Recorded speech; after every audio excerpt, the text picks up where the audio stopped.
श्री सुखदेव भगवान नारद जी राजा पृथु से पूछ रहे हैं कि हे प्रभु, कार्तिक मास की पावन पवित्र कथा में कल आप लोगों ने श्रवण किया कि गृहस्थ आश्रम में किस प्रकार से गृहस्थ आश्रम को निभाना चाहिए, और यदि पति पत्नी में किसी भी प्रकार का कोई मतभेद हो या कुछ भी हो ऐसा, तो अपने जीवन का पत्नी का परम कर्तव्य क्या होता है और पति का कर्तव्य क्या होता है, कल आप लोगों ने श्रवण किया।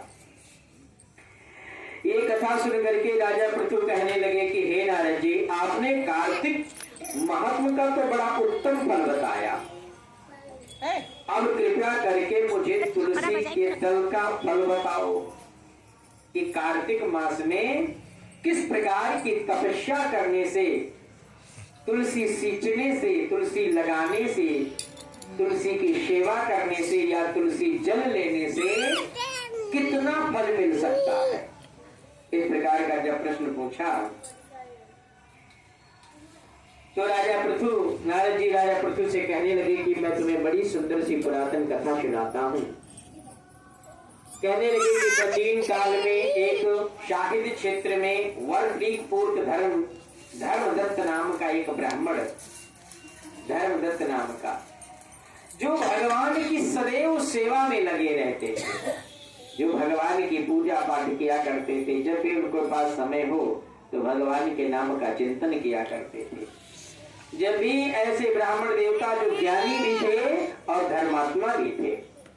कभी कभी ज्ञान व्यक्ति को बुद्धि भ्रष्ट कर देता है, क्योंकि कहते हैं पद प्रतिष्ठा मन ज्ञान ये सब संभाल पाना भी बड़ी मुश्किल की बात होती है। जो जिसके लायक नहीं है और उसको किसी कारणवश वो पद मिल गया तो ये समझ लो कि उसको काटना बड़ा मुश्किल हो जाता है। और जब भी वो ब्राह्मण देवता को लगे कि अब हमें कोई काम नहीं है तो केवल वो भगवान के नामों का स्मरण करते रहे, और भगवान के 12 अक्षरों का नाम ओम नमो भगवते वासुदेवाय, भगवते वासुदेवाय,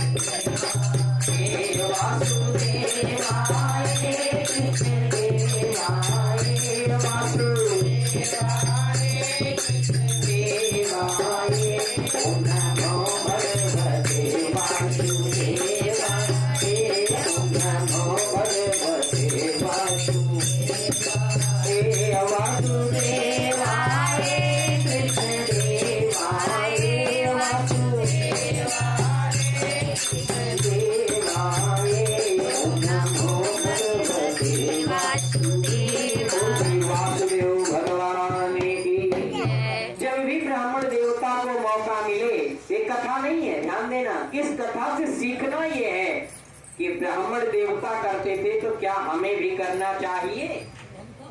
ऐसी परिस्थिति में जब देखा मुझे लग रहा है तो गुरु गोविंद भगवान की जब भी इन्हें मौका मिले तो मौका मिलने के बाद में भगवान के नाम का चिंतन करते गया क्या? हाँ। और चिंतन करते करते जब भी इन्हें समय लगे तो भगवान के नाम का चिंतन करें, कीर्तन करें। और जब कार्तिक का महीना आया, हमें तो लगता है जितनी हमारी कमाई नहीं होती उससे ज्यादा हमें माइक नहीं खोलना पड़ता। सही बात है, अभी बनवा के लाए वो वाला उड़ गया, ये भी गया। रात्रि में जब कार्तिक का महीना आया तो कार्तिक के महीने में कार्तिक का स्नान करने लगे, और जब कार्तिक स्नान करने लगे ब्राह्मण देवता तो प्रातः काल, जैसे कार्तिक का नियम तो आप लोग जानते ही हैं कि प्रातः काल उठना, ब्रह्म मुहूर्त में स्नान करना, ब्रह्म मुहूर्त में भगवान के नामों का चिंतन करना और देवालय में जाना। तो ये क्या करते थे, प्रातः काल उठे और उठने के बाद में अपना पूरा घर का काम नहा धो करके अपना पूजा पाठ किया, एक लोटे में गंगा जल डाला। पहले देखा, ध्यान देने का नियम ये है कि कुछ लोग कहते हैं कि पहले जाओ लोटा भर लो, लोटा भर के 2 बूंद पानी गंगा जल डाल दो, वो तुम्हारा गंगा जल स्वीकार नहीं किया जाएगा। नियम ये कहता है कि पहले 2 बूंद गंगा जल डालो। समझे मेरी बात? उसके बाद से जल भरो और जल भरने के बाद तुलसा दल डालो, ये तुम्हारा जल पूरा गंगा जल माना जाएगा। समझ गए ना? तो जब गंगा जल का पूरी पूजन की सामग्री लेकर के वो जाने लगे मंदिर में, 4 बज रहा था, आधा दिख रहा है आधा नहीं दिख रहा है, भोर का समय है। जाते समय पे रास्ते में देखा कि एक बिल्कुल भयंकर राक्षसनी, बिल्कुल नग्न अवस्था में, बड़े बड़े दांत, बिल्कुल विचित्र रूप में घुर घुर घुर घुर करती हुई, और रास्ते में अभी ये तो छल गए बेचारे, डर गए, कोई भी डर जाएगा। अब इतनी भयंकर राक्षसनी को जब देखा और इनके पास से जब होकर के निकली तो ये बिल्कुल कांप गए, डर गए, और जब डर करके ऐसे किया तो इनके जल का लोटा जो था, जो तुलसा जल था, वो उस राक्षसनी पर जा करके पड़ गया। बोल गोविंद भगवान की जय। जैसे राक्षसनी पर पड़ा तैसे उसने अपना वास्तविक स्वरूप धारण कर लिया। वास्तविक स्वरूप धारण करने के बाद ये पूछने लगे, भैया तुम कौन हो और ये दशा कैसे हुई तुम्हारी, ये पिशाचिनी कैसे बन गई? इस बात को सुन करके कहने लगी कि मैं सौराष्ट्र देश के एक भिक्षुक नामक का ब्राह्मण की पत्नी हूँ, और मैं पहली पत्नी ही हूँ, और मेरा नाम कलह है। क्या नाम है? कलह। मैं क्या बताऊं ब्राह्मण देवता आपको, मैं कभी भी अपने जीवन में अपने पति से सीधे बात नहीं किया, ना मैंने उसको कभी टाइम पे भोजन दिया। जब भी मेरा मन करता था मैं लड़ जाया करती। ऐसे में मेरे पति देव ने विचार किया कि ऐसे कलेश में जीवन व्यतीत कैसे करें, हम दूसरा विवाह कर लेंगे।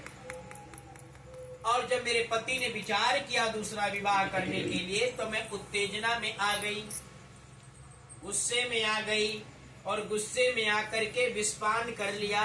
क्या कर लिया? विषपान कर लिया, अर्थात जहर पी लिया। और जब जहर पी करके जब मर गई, यमराज के दूत मुझे लेने आए, तो मुझे जब यमराज के पास में लेकर के गए तो तुम्हारे चित्र और गुप्त ने, इसीलिए कहा गया है कि प्रथम जो पहली पूजा होती है पत्नी की, वो अपने पति के प्रति होती है। पहली पूजा संसार की, ऑल वर्ल्ड की पहली पूजा यदि है, तो यदि वो खुश है तो सब खुश है। जानबूझ के ना खुश। जब मुझे यमराज के दूत लेकर के गए तो ये मेरे चित्र और गुप्त, तुम्हें लगता है कि तुम हमसे छिपा लोगे कोई बात, हमसे झूठ बोल दोगे, इनसे छिपा लोगे, लेकिन ये तो देख रहे हैं ना, इनसे क्या छिपा लोगे। और कहावत भी कही जाती है कि कोई देखे ना देखे पर ऊपर वाला सब देख रहा हो। जब चित्रगुप्त के बताए हुए सारे धर्म और कर्म के बारे में बताया तो यमराज ने दंड क्या दिया? पहले तो ये कहा कि सदैव ये अपने पति के प्रति दोष रखती थी, जो ये जानबूझ करके किया करती